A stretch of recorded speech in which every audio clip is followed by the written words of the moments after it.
ಕರ್ನಾಟಕದಲ್ಲಿ ಸಾಂಕ್ರಾಮಿಕ ರೋಗದ ಬಗ್ಗೆ ಈಗಾಗಲೇ ಆರೋಗ್ಯ ಸಚಿವ ಯುಟಿ ಖಾದರ್ ಎಲ್ಲ ಜಿಲ್ಲಾಧಿಕಾರಿಯಾಗೇನೆ ಜಿಲ್ಲೆಯಲ್ಲಿರುವಂತಹ ಅಧಿಕಾರಿಗಳ ಜೊತೆ ಸಭೆಯನ್ನ ಮಾಡಿದ್ದಾರೆ.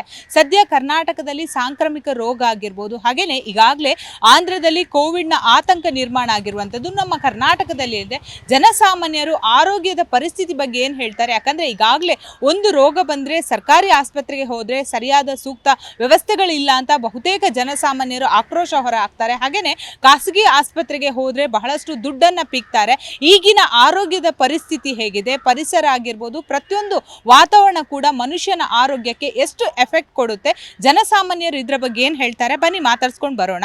ಮ್ಯಾಮ್, ಈಗ ಸಾಂಕ್ರಾಮಿಕ ರೋಗ ಹರಡುವ ಭೀತಿ ನಿರ್ಮಾಣ ಆಗಿರುವಂಥದ್ದು ಆರೋಗ್ಯ ಇಲಾಖೆ ಕೂಡ ಮುನ್ನೆಚ್ಚರಿಕೆ ಕ್ರಮ ಕೈಗೊಂಡಿದೆ. ನಿಮಗೆ ಗೊತ್ತು, ಈ ಹಿಂದೆ ಕೋವಿಡ್ ಅನ್ನುವಂಥ ಕೇಸ್ ಎಷ್ಟು ನಮ್ಮ ಕರ್ನಾಟಕದಲ್ಲಾಗಿರ್ಬೋದು ಬೇರೆ ರಾಜ್ಯಗಳಲ್ಲಿ ಈಗ ಆಂಧ್ರದಲ್ಲಿ ಕೂಡ ಕೋವಿಡ್ ಬರ್ತಾ ಇರುವಂಥದ್ದು. ಜನಸಾಮಾನ್ಯರಾಗಿ ಏನು ಹೇಳ್ತೀರಾ?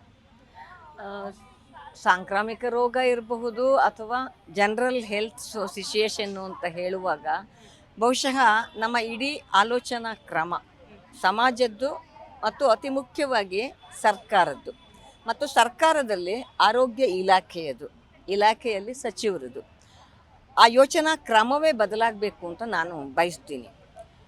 ಆರೋಗ್ಯ ಅಂತಂದರೆ ಚಿಕಿತ್ಸೆ ಅಲ್ಲ, ಅನಾರೋಗ್ಯಕ್ಕೆ ಒಳಗಾಗದೇ ಇರುವ ಥರದಲ್ಲಿ ಇಡೀ ಸಮಾಜವನ್ನು ರಕ್ಷಣೆ ಮಾಡೋದು ಆರೋಗ್ಯ. ಆದರೆ ನಮ್ಮಲ್ಲಿ ಏನಾಗೋಗಿದೆ ಅಂದರೆ ಚಿಕಿತ್ಸೆಯನ್ನು ಮುಂದೆ ಮಾಡಿ ನಾವು ಅದನ್ನೇ ಆರೋಗ್ಯ ಅಂತ ಕರೀತಾ ಇದ್ದೀವಿ. ಸೊ ಹಾಗಾಗಿಯೇ ಈಗ ಉದಾಹರಣೆಗೆ ನಾವು ಬೆಂಗಳೂರು ನಗರವನ್ನೇ ನಾನು ಉದಾಹರಣೆ ತಗೊಳ್ಳೋಕ್ಕೆ ಬಯಸ್ತೀನಿ. ಇಡೀ ಬೆಂಗಳೂರಲ್ಲಿ ತುಂಬಿರುವಂತಹ ಕಸ, ಇಡೀ ಬೆಂಗಳೂರಲ್ಲಿ ಇರುವಂತಹ ಪೊಲ್ಯೂಷನ್ನು, ಇಡೀ ಬೆಂಗಳೂರಲ್ಲಿ ಕುಡಿಯುವ ನೀರು, ಯಾವ ಮಟ್ಟದ ನೀರನ್ನು ನಾವು ಕುಡಿತಿದ್ದೀವಿ ಮತ್ತು ಬೆಂಗಳೂರಿಗೆ ಸಪ್ಲೈ ಆಗ್ತಾ ಇರುವಂತಹ ತರಕಾರಿಗಳಲ್ಲಿ ವಿಷಕಾರಕ ವಸ್ತುಗಳು ಎಷ್ಟಿದ್ದಾವೆ, ಯಾಕಿದ್ದಾವೆ? ಸಂಸ್ಕರಿಸಿ ಬಿಡುವಂತಹ ಕೊಳಚೆ ನೀರು 3 ಹಂತದಲ್ಲಿ ಸಂಸ್ಕರಣ ಆಗಬೇಕು ಅಂತ ಆಗಲೂ ಕೂಡ ಅದರಲ್ಲಿರುವಂತಹ ಹಾನಿಕಾರಕ ಅಂಶಗಳು ಪೂರ ತೆಗಿಯೋಕ್ಕೆ ಸಾಧ್ಯ ಇಲ್ಲ ಅಂತ ಕೆಲವು ವಿಶ್ಲೇಷಣೆಗಳು ಹೇಳ್ತವೆ. ಹಾಗಿದ್ದೂ ಕೂಡ ನಿಜವಾದ ಅರ್ಥದಲ್ಲಿ ನೀರಿನ ಸ್ಕೇರ್ಸಿಟಿ ಇದೆ ಅಂತಂದರೆ ಶುದ್ಧವಾದ ನೀರನ್ನು ಕುಡಿಯೋದಕ್ಕೂ ಒದಗಿಸೋ ಅಂಥದ್ದು ಮತ್ತು ಬೆಳೆಗಳಿಗೂ ಕೂಡ ಒದಗಿಸೋ ಅಂತಹ ಜವಾಬ್ದಾರಿ ಇದೆಯಲ್ಲ, ಅಂಥವುಗಳ ಬಗ್ಗೆ ಸ್ವಲ್ಪ ಗಮನ ಕೊಟ್ಟರೆ ಆಗ ಚಿಕಿತ್ಸೆಯ ಬದಲು ಆರೋಗ್ಯದ ಬಗ್ಗೆ ಮಾತಾಡಲಿಕ್ಕೆ ಸಾಧ್ಯ ಆಗ್ತದೆ. ಸೊ ಸಾಂಕ್ರಾಮಿಕ ರೋಗ ಯಾಕೆ ಹಬ್ಬತ್ತೆ? ಬಿಕಾಸ್ ಅಲ್ಲಿ ಆ ಗಲೀಜುಗಳಲ್ಲಿ ವಾತಾವರಣದಲ್ಲಿರುವಂತಹ ಹಾನಿಕಾರಕ ಅಂಶಗಳ ಕಾರಣಕ್ಕಾಗಿ ಬರುವಂತಹ ಮತ್ತು ವೈರಸ್ ಅಂತ ಅನ್ನೋದು ಡೆವಲಪ್ ಆಗೋದಕ್ಕೆ ಬೇರೆ ಬೇಕಾದಷ್ಟು ಕಾರಣಗಳಿದ್ದಾವೆ. ಹಾಗಾಗಿ ಮೊದಲನೇದಾಗಿ ಮುನ್ನೆಚ್ಚರಿಕೆಯ ಕ್ರಮವಾಗಿ ಜನರಲ್ಲಿ ಆ ಇಮ್ಯುನಿಟಿ ಲೆವೆಲ್ ಇದೆಯಲ್ಲ ಅದನ್ನು ಜಾಸ್ತಿ ಮಾಡೋದಕ್ಕೆ ಬೇಕಾದಂತಹ ಈ ಎಲ್ಲ ಕ್ರಮಗಳನ್ನು ತಗೋಬೇಕು. ಅನ್ಫಾರ್ಚುನೇಟ್ಲಿ ಏನಾಗಿದೆ, ಸ್ಪೆಷಲಿ ಇವತ್ತಿನ ಆರೋಗ್ಯ ಮಂತ್ರಿಗಳ ಸಂದರ್ಭದಲ್ಲಿ ನಾನು ಹೇಳೋದಕ್ಕೆ ಬಯಸ್ತೀನಿ, ಖಾಸಗಿ ಆಸ್ಪತ್ರೆಗಳಿಗೆ ಅವರು ಕೊಡ್ತಾ ಇರುವಂತಹ ಗಮನ, ಖಾಸಗಿ ಆಸ್ಪತ್ರೆಗಳನ್ನು ಸಂಪೂರ್ಣವಾಗಿ ಅದರ ಪೋಷಕರ ಥರ ಮಾಡ್ತಾ ಇರುವಂತಹ ಇವರ ಆಲೋಚನೆಗಳಿದ್ದಾವಲ್ಲ, ಇವು ರೋಗಗಳನ್ನು ಕಡಿಮೆ ಮಾಡೋದಿಲ್ಲ, ಬದಲಿಗೆ ರೋಗಿಗಳನ್ನು ಜಾಸ್ತಿ ಮಾಡುವಂತಹ ಸ್ಥಿತಿ ನಿರ್ಮಾಣ ಆಗ್ತಾ ಇದೆ. ಹಾಗಾಗಿ ಕೋವಿಡ್ ಅಂಥದ್ದು ಹೇಗೆ ಬಂತು, ಯಾಕೆ ಬಂತು, ಇವತ್ತಿಗೂ ಕೂಡ ಚರ್ಚೆ ನಡೀತಾನೆ ಇರುವಂತಹ ಸಂದರ್ಭ. ಹಾಗಾಗಿ ಚಿಕಿತ್ಸೆಯ ಬದಲು ಆರೋಗ್ಯವನ್ನು ಗಮನಿಸ್ಕೊಂಡ್ರೆ, ಆರೋಗ್ಯವಂತ ಸಮಾಜ ಇನ್ ಆಲ್ ರೆಸ್ಪೆಕ್ಟ್ ಮಾಡೋದಕ್ಕೆ ಹೊರಟ್ರೆ ಆಗ ಬಹುಶಃ ರೋಗ ನಿರೋಧಕ ಶಕ್ತಿ ಜನರಲ್ಲಿ ಬರಲಿಕ್ಕೆ ಸಾಧ್ಯ ಆಗ್ತದೆ. ಎರಡನೇದು, ಇಂತಹ ಸಾಂಕ್ರಾಮಿಕ ರೋಗಗಳ ಮುನ್ನೆಚ್ಚರಿಕೆ ಇದೆ ಅಂತ ಆದರೆ, ಯಾಕಂದರೆ ಇದು ಯಾವುದೂ ಕೂಡ ಇಮ್ಮಿಡಿಯೇಟಾಗಿ ತೆಗಿಯೋಕ್ಕಾಗೋದಲ್ಲ, ಇಟ್ಸ್ ಎ ಪ್ರೋಸೆಸ್. ಆ ಪ್ರೋಸೆಸ್ ಶುರು ಆಗಬೇಕು ಅಂತ ಹೇಳ್ತಾನೇ ಸಾಂಕ್ರಾಮಿಕ ರೋಗದ ಮುನ್ನೆಚ್ಚರಿಕೆ ಇದೆ ಅಂತಂದರೆ ಯುದ್ಧೋಪಾದಿಯಲ್ಲಿ, ಸಮರೋಪಾದಿಯಲ್ಲಿ ಆರೋಗ್ಯ ಇಲಾಖೆ ಸರ್ಕಾರಿ ಆಸ್ಪತ್ರೆಗಳನ್ನು ಸದೃಢಗೊಳಿಸೋದಕ್ಕೆ ತಕ್ಷಣದ ಕ್ರಮಗಳನ್ನು ಕೈಗೊಳ್ಳಬೇಕು. ಸರ್ಕಾರಿ ಆಸ್ಪತ್ರೆಗಳಲ್ಲಿ 24x7 ಎಲ್ಲ ರೀತಿಯ ಸೌಲಭ್ಯಗಳು ಲಭ್ಯ ಆಗುವ ಥರದಲ್ಲಿ ಗಮನಿಸಬೇಕು. ಅದ್ರ ಬದಲು ಆಯುಷ್ ಸ್ಕೀಮನ್ನು ನಾವು ಖಾಸಗಿಯವರಿಗೆ ಕೊಡ್ತೀವಿ, ಖಾಸಗಿಯವರಿಗಿರುವಂತಹ ಇನ್ನೂ ಏನೇನೋ ಸ್ಕೀಮ್ಗಳೆಲ್ಲ ಇದಾವಲ್ಲ, ಆ ಸ್ಕೀಮ್ಗಳಿಗೆಲ್ಲ ಜಾಸ್ತಿ ಹಣ ಸರ್ಕಾರದಿಂದ ಬಿಡುಗಡೆ ಮಾಡ್ತೀವಿ ಅನ್ನುವ ಮಾತುಗಳು ಆರೋಗ್ಯ ಮಂತ್ರಿಗಳಿಂದ ಕೇಳಿ ಬರ್ತಾ ಇದೆ. ಅದಲ್ಲ, ಎಲ್ಲರಿಗೂ ಕೈಗೆಟುಕುವಂತಹ ಸರ್ಕಾರಿ ಆಸ್ಪತ್ರೆಗಳನ್ನು, ಅದು ಕಮ್ಯುನಿಟಿ ಹೆಲ್ತ್ ಸೆಂಟರ್ ಇರ್ಬೋದು, ಪ್ರೈಮರಿ ಹೆಲ್ತ್ ಸೆಂಟರ್ ಇರ್ಬೋದು, ಅಥವಾ ಡಿಸ್ಟ್ರಿಕ್ಟ್ ಆಸ್ಪತ್ರೆಗಳಿರ್ಬೋದು, ಅಥವಾ ಮೇಲ್ಹಂತದಲ್ಲಿ ಇರುವಂತಹ ಸರ್ಕಾರಿ ಆಸ್ಪತ್ರೆಗಳಿರ್ಬೋದು, ಇವೆಲ್ಲವನ್ನು ಕೂಡ ಸುಸಜ್ಜಿತಗೊಳಿಸೋದಕ್ಕೆ, ಸುಸಜ್ಜಿತ ಅಂದರೆ 10 ಬೆಡ್ ಇರೋದನ್ನು 20 ಬೆಡ್ ಮಾತ್ರ ಮಾಡೋದಲ್ಲ, ಅಲ್ಲಿ ಉಳಿದೆಲ್ಲ ಸೌಲಭ್ಯಗಳು ಇರುವಂತಹ ವ್ಯವಸ್ಥೆಗೆ ಮುಂದಾಗಬೇಕು. ಹೇಗೂ ವಿಶ್ವ ಬ್ಯಾಂಕಿಂದ ಸಾವಿರಾರು ಕೋಟಿ ಸಾಲ ತಂದೇನೆ ಸರ್ಕಾರ ನಡೆಸ್ತಾ ಇರೋ ಅಂಥದ್ದು. ಹಾಗಾಗಿ ಆ ಸಾವಿರಾರು ಕೋಟಿ ಸಾಲ ಇದೆಯಲ್ಲ, ಅದರಲ್ಲಿ ಬಹುಪಾಲನ್ನು ಆರೋಗ್ಯ ಮತ್ತು ಶಿಕ್ಷಣಕ್ಕೆ ಬಳಸೋದಕ್ಕೆ ಸಾಧ್ಯ. ಆದರೆ ಆಗ ನಿಜವಾಗ್ಲೂ ಕೂಡ ಯಾವುದೇ ಸಾಂಕ್ರಾಮಿಕ ರೋಗ ಬಂದಾಗ ಸಮಾಜಕ್ಕೆ ಒಂದು ಇಮ್ಯುನಿಟಿ ಡೆವಲಪ್ ಆಗಿರ್ತದೆ, ಅದನ್ನು ರೆಸಿಸ್ಟ್ ಮಾಡುವಂಥದ್ದು, ಅಂಥದ್ದನ್ನು ಮಾಡಲಿ ಅಂತ ನಾನು ಹಾರೈಸ್ತೀನಿ. ಈಗ ಮ್ಯಾಮ್, ಈಗ ಸ್ಲಮ್ ನೀವು ಹೇಳಿದ್ರಿ ಬಹಳಷ್ಟು ವಿಚಾರಗಳನ್ನು, ನಮ್ಮ ಕಸ ಸಮಸ್ಯೆ ಆಗಿರ್ಬೋದು. ಈಗ ಸ್ಲಮ್ ವಿಚಾರ ಬಗ್ಗೆ ಅಂದರೆ ಈಗ ಸರ್ಕಾರ ಗಮನ ಹರಿಸ್ತಾ ಇದೆಯಾ? ಸ್ಲಮ್ಮಲ್ಲಿ ಹೋದರೆ ನೀವು ನೋಡ್ಬೋದು ಪುಟ್ಟ ಪುಟ್ಟ ಮಕ್ಕಳು ಪಾಪ ಯಾವ ರೀತಿ ಇದ್ದಾರೆ ಅಂತ. ನಮ್ಮ ಸಮಾಜ ಸರಿಯಾಗಬೇಕಾದ್ರೆ ಸರ್ಕಾರ ಯಾವೆಲ್ಲ ಕ್ರಮಗಳನ್ನು ಕೈಗೊಳ್ಳಬೇಕು, ಅಂದರೆ ಬಡತನದಿಂದ ಹೇಗೆ ಮೇಲೆ ತರಬೇಕು ಮ್ಯಾಮ್? ಅಲ್ಲ, ಬೇಸಿಕಲಿ ನಮ್ಮ ಸಂವಿಧಾನ ಏನು ಹೇಳುತ್ತೆ? ಆರ್ಟಿಕಲ್ 14, ಆರ್ಟಿಕಲ್ 21 ಸಮಾನತೆ ಮತ್ತು ಘನತೆಯ ಬದುಕು. ಸೊ ಇದನ್ನು ಕೊಡಬೇಕಾಗಿರೋ ಸರ್ಕಾರ ಜವಾಬ್ದಾರಿ ಅಲ್ವಾ? ಸ್ಲಮ್ಗಳು ಯಾಕೆ ನಿರ್ಮಾಣ ಆದವು ಅಂದರೆ ತಾವು ಹುಟ್ಟಿದ ಊರಿನಲ್ಲಿ ಬದುಕು ಕಟ್ಕೊಳ್ಳೋಕ್ಕಾಗದೇನೆ ವಲಸೆ ಬಂದಂತಹ ಬಡವರು. ನಾನು ಅವರನ್ನು ಬಡವರು ಅಂತ ಕರೆಯೋದಕ್ಕೆ ಇಷ್ಟಪಡಲ್ಲ. ಈ ದೇಶದ ಸಂಪತ್ತನ್ನು ಸೃಷ್ಟಿ ಮಾಡುವಂತಹ ದುಡಿಯುವ ವರ್ಗ ಅದು. ಸೊ ದೇಶದ ಸಂಪತ್ತನ್ನು ಸೃಷ್ಟಿ ಮಾಡೋ ಅಂಥವರು ಕೊಳಚೆ ಪ್ರದೇಶದಲ್ಲಿ ಬದುಕಬೇಕು ಅಂದರೆ ಒಂದು ಕೊಳಚೆ ಪ್ರದೇಶ ನಿರ್ಮೂಲನಾ ಮಂಡಳಿ ಇದೆ, ಏನು ಮಾಡ್ತಾ ಇದೆ ಅದು? ಸೊ ಪ್ರಶ್ನೆ, ಇವತ್ತು ಸದಾಶಿವನಗರಕ್ಕೆ ಹೋದರೆ ಎಲ್ಲಿ ಮಿನಿಸ್ಟ್ರುಗಳು ದೊಡ್ಡವರು ಬದುಕ್ತಾರೋ, ಅಥವಾ ಡಾಲರ್ಸ್ ಕಾಲೋನಿಗೆ ಹೋದರೆ ಸಂಜಯ್ ನಗರದ ಪ್ರತಿಷ್ಠಿತರು ಅವ್ರು ಬದುಕುವಂಥ ಜಾಗಕ್ಕೆ ಹೋದರೆ ಅಲ್ಲಿ ಎಲ್ಲ ಕ್ಲೀನ್ಲಿನೆಸ್ಸು, ಅಲ್ಲಿ ಕುಡಿಯೋ ನೀರು, ಅಲ್ಲಿ ಎಲ್ಲವೂ ಇರ್ತದೆ. Whereas if you go to some slum ನಿರ್ಮಾಣ ಆಗಿದ್ದು ಹಲವು ವರ್ಷಗಳ ದಶಕಗಳಿಂದ ಸರ್ಕಾರಗಳು ಮಾಡ್ತಾ ಇದ್ದಂತಹ ಕೆಟ್ಟ ಆಡಳಿತದ ಕಾರಣಕ್ಕಾಗಿ ಸ್ಲಮ್ಗಳು ನಿರ್ಮಾಣ ಆಗಿರೋ ಅಂಥದ್ದು. ಅಲ್ಲಿ ಒಂದು ಆರೋಗ್ಯಪೂರ್ಣವಾದಂತಹ ವಾತಾವರಣವನ್ನು ನಿರ್ಮಾಣ ಮಾಡೋದಕ್ಕೆ ಸರ್ಕಾರ ಕಟಿಬದ್ಧವಾದರೆ ಆಗ ಡೆಫಿನೆಟ್ಲಿ ಅಲ್ಲಿಯ ಮಕ್ಕಳಿಗೂ ಕೂಡ ಸಿಗಬೇಕಾದಂತಹ ಬದುಕು ಸಿಗ್ತದೆ. ಸೊ ಆರ್ಟಿಕಲ್ 21 ಘನತೆಯ ಬದುಕು ಅಂತಂದರೆ ಕೇವಲ ಘೋಷಣೆಯ ಮಾತಲ್ಲ, ಅದು ಸಮಾಜದ ಕಟ್ಟ ಕಡೆಗೆ ತಳ್ಳಲ್ಪಟ್ಟ ವ್ಯಕ್ತಿ, ಅದು ಜಾತಿಯ ಕಾರಣಕ್ಕಾಗಿ, ವರ್ಗದ ಕಾರಣಕ್ಕಾಗಿ, ಲಿಂಗದ ಕಾರಣಕ್ಕಾಗಿ, ಧರ್ಮದ ಕಾರಣಕ್ಕಾಗಿ, ಭಾಷೆಯ ಕಾರಣಕ್ಕಾಗಿ ಮೂಲೆಗೆ ತಳ್ಳುವಂತಹ ಪ್ರವೃತ್ತಿ ನಮ್ಮಲ್ಲಿದೆಯಲ್ಲ, ಅದನ್ನು ಸರಿಪಡಿಸಿಕೊಂಡು ಆರ್ಟಿಕಲ್ 21ಗೆ ನಾನು ಬದ್ಧ ಅಂತ ಸರ್ಕಾರ ಒಂದು ಕೆಲಸ ಮಾಡೋಕ್ಕೆ ಶುರು ಮಾಡಿದರೆ ಆಗ ಬಹುಶಃ ಇಂತಹ ಸಮಸ್ಯೆಗಳಿಂದ ಒಂದಿಷ್ಟು ಪರಿಹಾರದ ದಾರಿ ಕಾಣಲಿಕ್ಕೆ ಸಾಧ್ಯ. ಎಲ್ಲ ಕೂಡ ಸರಿ ಇದೆ ಅಂತ ನಿಮ್ಗೆ ಅನಿಸುತ್ತಾ? ಪರಿಸರ ಆಗಿರ್ಬೋದು, ಆರೋಗ್ಯ ವಿಚಾರ ಆಗಿರ್ಬೋದು. ಈಗ ಬೇರೆ ಆಂಧ್ರದಲ್ಲಿ ಕೋವಿಡ್ ಇದೆ, ಬಟ್ ನಮ್ಮಲ್ಲಿ ಆ ಆತಂಕ ಇಲ್ಲ. ಬಟ್ ಪರಿಸರದ ಬಗ್ಗೆ ಏನು ಹೇಳ್ತೀರಾ? ಅಲ್ಲ, ಒಂದಾರೆಯಾಗಿ ಇಡೀ ನಮ್ಮ ರಾಜ್ಯದಲ್ಲಿ ಪರಿಸರ ಅನ್ನುವಂಥದ್ದು ಸಿಕ್ಕಾಪಟ್ಟೆ ಹಾಳಾಗಿದೆ. ಯಾಕಂದರೆ ಒಂದು ಕಡೆ ವೆಹಿಕಲ್ದು ಪೊಲ್ಯೂಷನ್ಗಳು ಒಂದು ಕಡೆ ಇದ್ದಾವೆ, ಬಟ್ ಇರುವಂಥ ಕಡೆಗಳಲ್ಲಿ ಬೆಂಗಳೂರು ನಗರದಲ್ಲಿ ಕಸದ್ದು ಸಮಸ್ಯೆಗಳಂತ ಇಡೀ ತಾಂಡ ಆಡ್ತಾ ಇದೆ. ಎಲ್ಲೆಲ್ಲಂದ್ರಲ್ಲಿ ಕೊಳತು ನಾರ್ತಾ ಇರುವಂಥದ್ದು, ಅದರ ಗಲೀಜುಗಳು ಇವತ್ತು ಆ ಸ್ಮೆಲ್ ಇದೆಯಲ್ಲ ರಸ್ತೆಗಳಲ್ಲಿ ಬರುವಾಗ ತಡಿಲಿಕ್ಕಾಗಲ್ಲ. ನಾವೇನೇ ಸುಮಾರು ಸೀರಿಯಸ್ ಆಗಿ ಗಲಾಟೆಗಳು ಮಾಡಿ ಪ್ರದೇಶಗಳಲ್ಲಿ ಒಂದಷ್ಟು ಕ್ಲೀನ್ ಮಾಡಿಸುವಂಥ ಕೆಲಸ ಕೂಡ ನಾವು ಮಾಡ್ತಾ ಇದ್ದೀವಿ ನಿರಂತರವಾಗಿ. ನಮ್ಮ ವಾಟ್ಸಪ್ಗಳಲ್ಲಿ ಬರೀ ಅದೇನೇ ಆಗಿದೆ.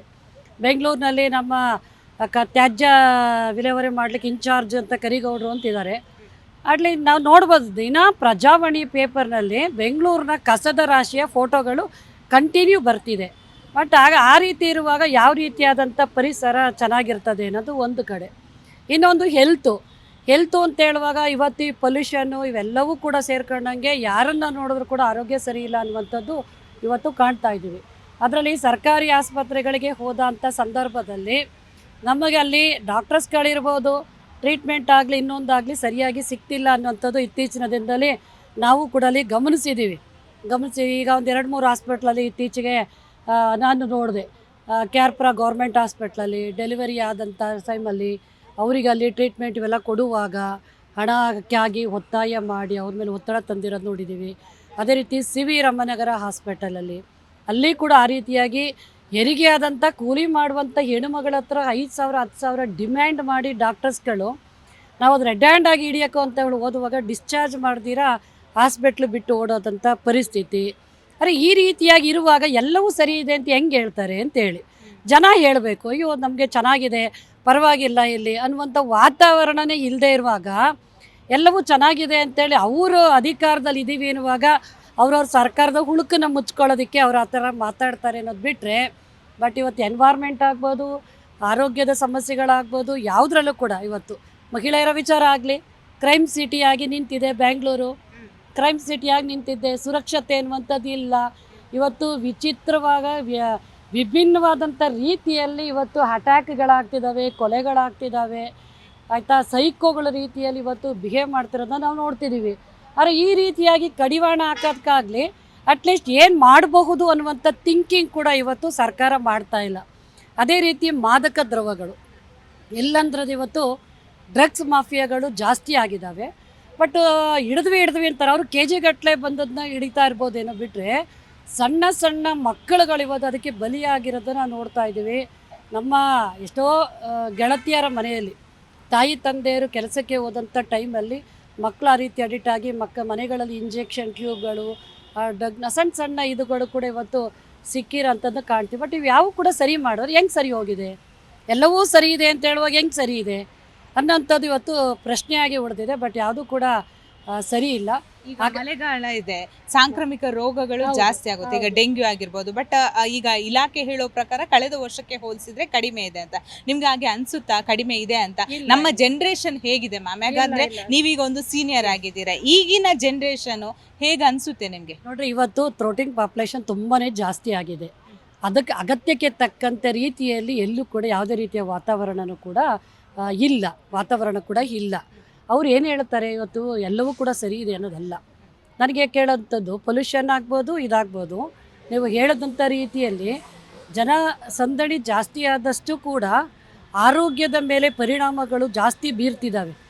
ಆರೋಗ್ಯದ ಮೇಲೆ ಪರಿಣಾಮ ಜಾಸ್ತಿ ಬೀರ್ತಾ ಇದೆ. ಇದನ್ನು ನಿರಂತರವಾಗಿ ಎಲ್ಲರಿಗೂ ಕಾಡ್ತಿದೆ. ಮತ್ತು ಇವಾಗ ಆಂಧ್ರ ಅಲ್ಲಿ ಕೋವಿಡ್ ಅನ್ನುವಾಗ, ಹಿಂದೇನೂ ಕೂಡ ಕೋವಿಡ್ ಅಂತ ಅನ್ನುವಾಗ ಇವರು ಟ್ರೀಟ್ಮೆಂಟ್ಗಳು ಕೊಡಿದಂಥ ಗಾಬರಿಯನ್ನು ಹುಟ್ಟಿಸಿನೇ ಅರ್ಧ ಜನ ಪ್ರಾಣಗಳು ಕಳ್ಕೊಂಡ್ರು. ಬಟ್ ಇವತ್ತು ಎಲ್ಲರಿಗೂ ಕೂಡ ಒಂದಷ್ಟು ಬ್ರೀತಿಂಗ್ ಪ್ರಾಬ್ಲಮ್ಸ್ ಇದೆ. ಬ್ರೀತಿಂಗ್ ಪ್ರಾಬ್ಲಮ್ ಎಲ್ಲ ಇರುವಾಗ ಇವತ್ತು ವಾತಾವರಣ ಹಿಂಗೆಲ್ಲ ಇದೆ ಅಂತ ಅನ್ನುವಾಗ ಸರ್ಕಾರಿ ಆಸ್ಪತ್ರೆಗಳಲ್ಲಿ ಏನೆಲ್ಲ ಬೇಕೋ ಆ ಚಿಕಿತ್ಸೆಗಳನ್ನ ಇವರು ಕೊಡುವಂಥ ಕೆಲಸ ಮಾಡಬೇಕು. ನೀವು ಹೇಳ್ತೀರಿ ಪೊಲ್ಯೂಷನ್ ಅಂತ ಹೇಳುವಾಗ ಸೊಳ್ಳೆಗಳು ಜಾಸ್ತಿ ಆಗಿದ್ದಾವೆ, ಸಾಂಕ್ರಾಮಿಕ ರೋಗಗಳು ಜಾಸ್ತಿ ಆಗಿದ್ರೆ ಇವತ್ತಿಗೂ ಕೂಡ ಹೆಲ್ತ್ ಇನ್ಸ್ಪೆಕ್ಟರ್ಗಳಿಗೆ ಕಾಲ್ ಮಾಡಿದ್ರೆ ಔಷಧಿ ಸಿಂಪಡಿಸ್ಲಿಕ್ಕೆ ಔಷಧಿಗಳು ಇಲ್ಲ ಅಂತೇಳಿ ಹೇಳ್ತಾರೆ. ಎಷ್ಟು ಸೊಳ್ಳೆಗಳಿದ್ದಾವೆ ಅಂತಂದರೆ ಎಲ್ಲರೂ ಅವ್ರ ಮೇಲೆ ಗುಡ್ ನೈಟ್ ಕಾಯಿಲ್ಗಳು ಇಲ್ದಿರೆ ಯಾರೂ ಮಲಗಲಿಕ್ಕಾಗಲ್ಲ. ಅಂಥ ಒಂದು ವಾತಾವರಣ ಹೊರಗಡೆ ಬಂತು, ಹೊರಗಡೆ ಬೆಂಕಿಗಳು ಹಾಕ್ಕೊಂಡು ಇವತ್ತು ಆ ಸೊಳ್ಳೆಗಳ ನಿಯಂತ್ರಣ ಮಾಡ್ತಿದ್ದಾರೆ. ಅರೆ, ಒಂದು ಔಷಧಿ ಹೊಡಿಲಿಕ್ಕೆ ಅವ್ರಿಗೆ ಕೈಯಲ್ಲಿ ಆಗಲ್ಲ ಅಂತಂದಾಗ ಇನ್ಯಾವ ಇದನ್ನು ನಿಯಂತ್ರಣ ಮಾಡಿದ್ದಾರೆ? ಎಲ್ಲವೂ ಅದ್ಭುತ ಹೆಂಗೆ ಹೇಳ್ತಾರೆ. ಅದು ಬೆಳಗಿನ ಜಾವದಲ್ಲಿ ಕಚ್ಚುವಂಥ ಸೊಳ್ಳೆಗಳು, ಡೆಂಗ್ಯೂ ಬರ್ತದೆ, ಅದು ಇದು ಅಂತೇಳಿ ಎಲ್ಲರೂ ಅರ್ಲಿ ಮಾರ್ನಿಂಗ್ ಎದ್ದು ಕೆಲಸ ಕಾರ್ಯಗಳಿಗೆ ಹೋಗೋರು, ಸ್ಕೂಲಿಗೆ ಮಕ್ಕಳನ್ನ ಕಳಿಸೋರು. ಆ ಟೈಮಲ್ಲೇ ಇರುವಾಗ ಇವತ್ತೆಲ್ಲಂದ್ರಲ್ಲಿ ನಿಂತ ನೀರುಗಳು ನಿಂತಿದ್ದಾವೆ, ಕೊಳುತ್ತಿದ್ದಾವೆ, ಕಸಗಳು ಇವೆಲ್ಲವೂ ಇರುವಾಗ ಸೊಳ್ಳೆಗಳು ಕೂಡ ಸಿಕ್ಕಾಪಟ್ಟೆ ಜಾಸ್ತಿ ಆಗಿದೆ. ಬಟ್ ಅದನ್ನು ಔಷಧಿ ಸಿಂಪಡಿಸುವಂಥ ಕೆಲಸ ಇವತ್ತೆಲ್ಲೂ ಆಗ್ತಿಲ್ಲ. ಮತ್ತು ನೋಡಿ, ಓಪನ್ ಪ್ಲೇಸಲ್ಲಿ ಹಾಕೊಂಡು ಕಸನ ಬೈಫರ್ಕೇಟ್ ಮಾಡ್ತಿದ್ದಾರೆ. ಎಲ್ಲೋ ಜನಸಂದಣಿ ಇಲ್ದಿರೋ ಕಡೆ ಅಂತ ಅಲ್ಲ, ನಾವು ಕೆಲವು ಕಡೆಗಳು ಸರ್ಕಾರಿ ಕಚೇರಿಗಳೆಲ್ಲ ಇರುವಂಥ ಕಡೆಯಲ್ಲೇ ಹಾಕ್ಕೊಂಡು ಅದನ್ನು ಕ್ಲೀನ್ ಮಾಡೋವಂಥದ್ದು. ಅದರಿಂದ ಕೊಳತು ಇವತ್ತು ವಾಕ್ಯರ್ಸು ಇವತ್ತೇ ನಡಿಗೆ ಅಂತ ಕಡೆಯಲ್ಲಿ ಕೂಡ ಒಂದು ಉತ್ತಮವಾದಂಥ ಗಾಳಿ ಇಲ್ಲ. ನಾನು ಬೇಕಾದ್ರೆ ಅದನ್ನು ನಿಮಗೆ ಕೊಡ್ತೀನಿ, ಒಂದು 2-3 ಇದನ್ನು ವಾಕರ್ಸ್ ಹೋಗುವಂಥ ಕಡೆಯಲ್ಲೇ ಪಕ್ಕದಲ್ಲೇ ಬೆಂಕಿ ಹಾಕಿ ರಬ್ಬರ್ ಸುಡ್ತಾ ಇರೋದು, ಹೊಗೆ ಅದು ಏರಿಯಾಗಳಿಗೆ ಇದಾಗ್ತಿದೆ, ವಿಸ್ತರಣೆ ಆಗ್ತಿದೆ. ಮನೆಯಲ್ಲಿರೋಂಥ ಹೆಣ್ಮಕ್ಳು ಎಲ್ಲೋ ಸ್ಮೆಲ್ ಬರ್ತಿದೆ, ಬ್ರೀತ್ ಮಾಡೋಕ್ಕಾಗ್ತಿಲ್ಲ, ಈ ಥರ ಎಲ್ಲವೂ ಕೂಡ ಕೇಳ್ತಿದ್ರು. ಹಾಗಾಗಿ ಇವ್ಯಾವೂ ಕೂಡ ಇವತ್ತು ಸರಿಯಾದಂಥ ವ್ಯವಸ್ಥೆಗಳಲ್ಲಿ ಇವತ್ತು ಸರ್ಕಾರ ನಿರ್ವಹಣೆ ಅಂತ ಮಾಡ್ತಿಲ್ಲ. ಬಜೆಟಲ್ಲಿ ಹಣ ಇಟ್ಟಿರ್ಬೋದು, ಹಣ ಯಾವುದಕ್ಕಾಗಿ ಖರ್ಚು ಮಾಡ್ತಿದ್ದಾರೋ ಗೊತ್ತಿಲ್ಲ. ಬಟ್ ಆದರೆ ಇವತ್ತು ಜನರಿಗೆ ಬೇಕಾಗುವಂಥ ಉತ್ತಮ ವಾತಾವರಣವನ್ನು ಇವತ್ತು ನೀಡುವಂಥದ್ರಲ್ಲಿ ವಿಫಲ ಆಗಿದೆ ಸರ್ಕಾರ ಅನ್ನೋಂಥದ್ದನ್ನ ಹೇಳಲಿಕ್ಕೆ ಇಷ್ಟಪಡ್ತೀನಿ. ಎಲ್ಲ ಓಕೆ, ಆರೋಗ್ಯ ಹೇಗಿದೆ ಮ್ಯಾಮ್ ಈಗಿನ ಜನತೆ ಬಗ್ಗೆ ಏನು ಹೇಳ್ತೀರಾ? ಮಹಿಳೆಯರದು ಪ್ರಮುಖವಾಗಿ. ಮೇಡಮ್, ಮಹಿಳೆಯರದು ಆರೋಗ್ಯ ಪರಿಸ್ಥಿತಿ ಅಂತಂದರೆ ಇವತ್ತು ಸರ್ಕಾರಿ ಆಸ್ಪತ್ರೆಗಳನ್ನು ಖಾಸಗೀಕರಣಗೊಳಿಸೋದೇ ಈಗಿರ್ತಕ್ಕಂಥ ಸಚಿವರ ಪ್ರಮುಖ ಉದ್ದೇಶ ಆಗಿದೆ. ಯಾಕೆ ಅಂತೇಳಿದ್ರೆ ಈ ನಿಜವಾದಂಥ ಡಾಕ್ಟ್ರುಗಳೇನಿದೆಯೋ ಡಾಕ್ಟ್ರುಗಳನ್ನು ಈಗ ಖಾಸಗಿಯಾಗಿ ಡಾಕ್ಟ್ರುಗಳನ್ನು ತಗೊಳ್ತಕ್ಕಂಥದ್ದು, ಅದ್ರ ಜೊತೆಗೆ ಇವತ್ತು ಖಾಸಗಿ ಆಸ್ಪತ್ರೆಗಳಿಗೆ ಹೆಚ್ಚು ಆದ್ಯತೆ ಕೊಡ್ತಕ್ಕಂಥದ್ದು, ನಮ್ಮ ಸರ್ಕಾರಿ ಆಸ್ಪತ್ರೆಗಳನ್ನು ಖಾಸಗಿ ಆಸ್ಪತ್ರೆಗಳನ್ನು ಮಾಡಲಿಕ್ಕೇ ಪ್ರಮುಖವಾಗಿರ್ತಕ್ಕಂಥ ಈಗಿರ್ತಕ್ಕಂಥ ಸಚಿವರು ಇರುವಾಗ ಇವತ್ತು ಬಡವ್ರಿಗೆ, ಕೂಲಿಕಾರರಿಗೆ, ಹಿಂದುಳಿದಂಥ ವರ್ಗದ ಜನರಿಗೆ ಇವತ್ತು ಖಾಸಗಿ ಆಸ್ಪತ್ರೆಗಳಲ್ಲಿ ಹೋಗ್ತಾರೆ. ಈಗ ಸರ್ಕಾರಿ ಆಸ್ಪತ್ರೆಗಳಲ್ಲಿ ಯಾವುದೇ ರೀತಿಯಾದಂಥ ಮೂಲಭೂತ ಸೌಕರ್ಯಗಳೇ ಇಲ್ಲ. ಈಗ ಮಂಡ್ಯದಂಥ ಕಡೆಗೆ ನಾನು ಒಂದು ಹಳ್ಳಿನಲ್ಲಿ ಬೆಳಗ್ಗೆ 9 ಗಂಟೆ 10 ಗಂಟೆಗೆ ಬಂದರೆ 5 ಗಂಟೆಗೆ ಡಾಕ್ಟ್ರ್ ಇಲ್ಲ. 5 ಗಂಟೆ ಆದ ಖಾಲಿ ಎಲ್ಲ ಪ್ರಾಥಮಿಕ ಆರೋಗ್ಯ ಕೇಂದ್ರಗಳು ಪೂರ್ತಿ ಖಾಲಿ ಹೊಡಿತಾ ಇದೆ.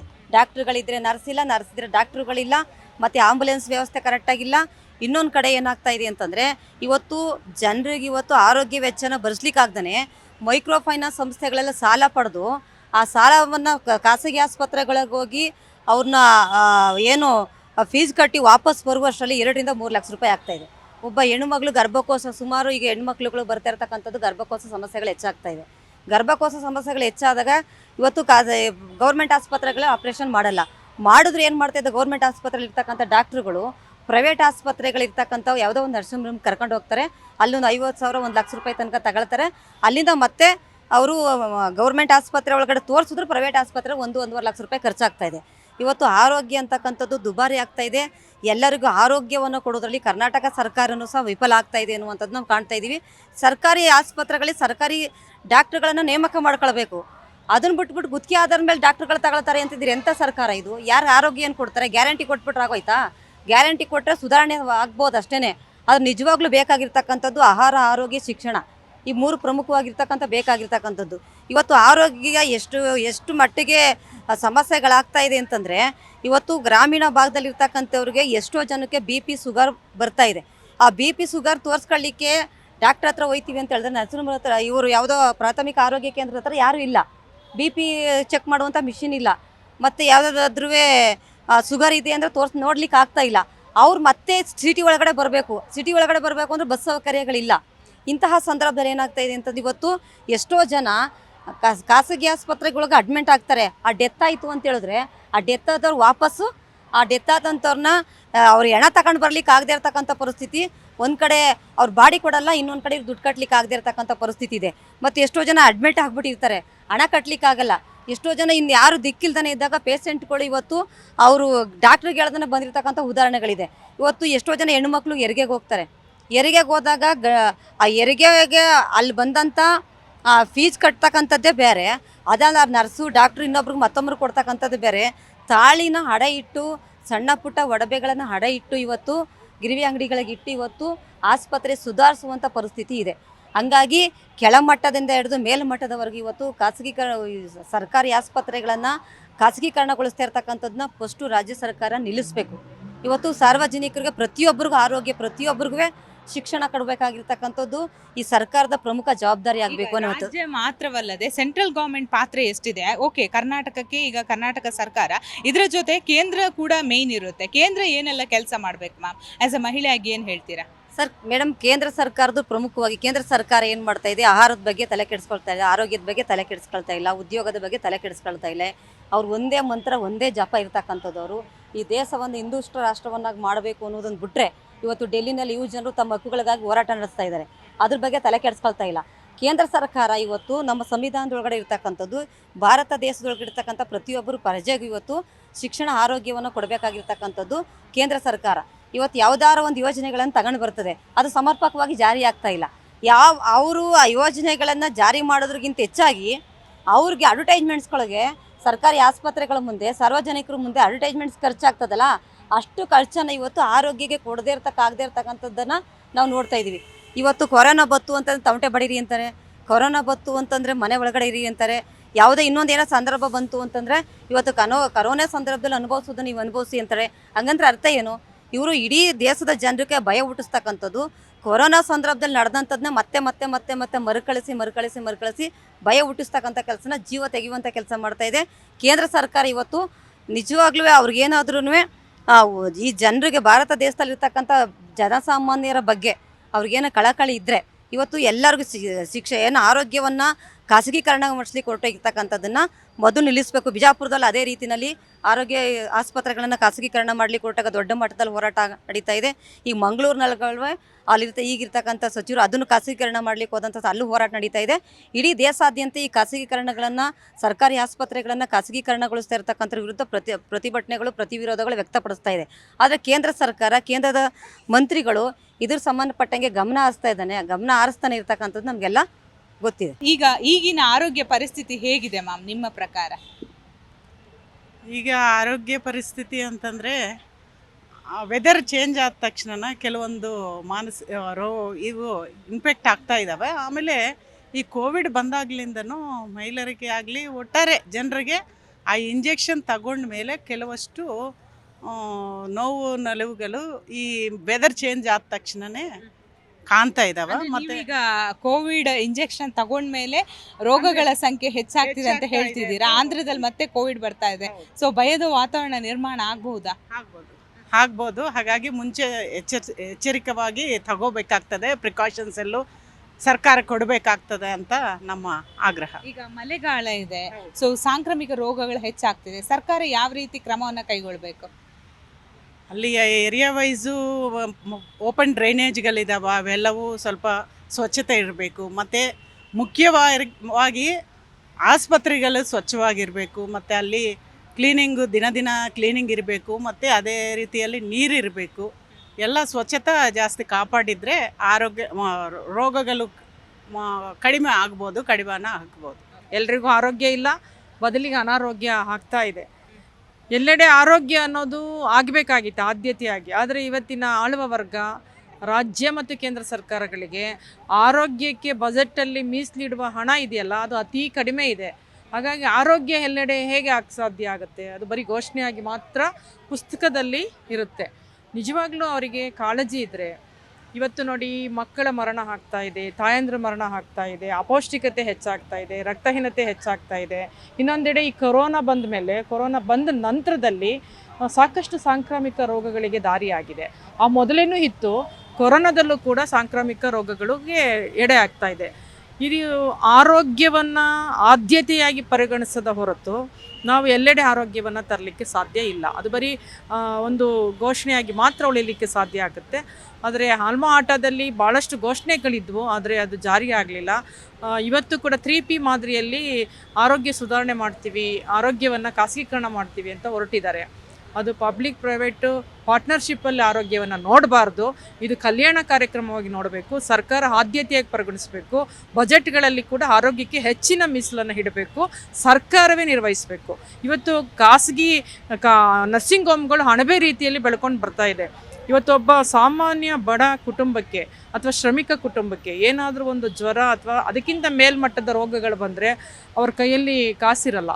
ದುಬಾರಿ ಬಡ್ಡಿ ಸಾಲಕ್ಕೆ ಹೋಗಿ ಅವ್ರ ಜೀವ ಉಳಿಸ್ಕೋಬೇಕು. ಕ್ಯಾನ್ಸರ್ ಅಂತ ಬಂದ್ಬಿಟ್ರಂತೂ ಇಡೀ ಕುಟುಂಬಕ್ಕೆ ಒಂದು ರೀತಿಯ ರೋಗ ಪೀಡಿತರಾಗ್ಬಿಡ್ತಾರೆ.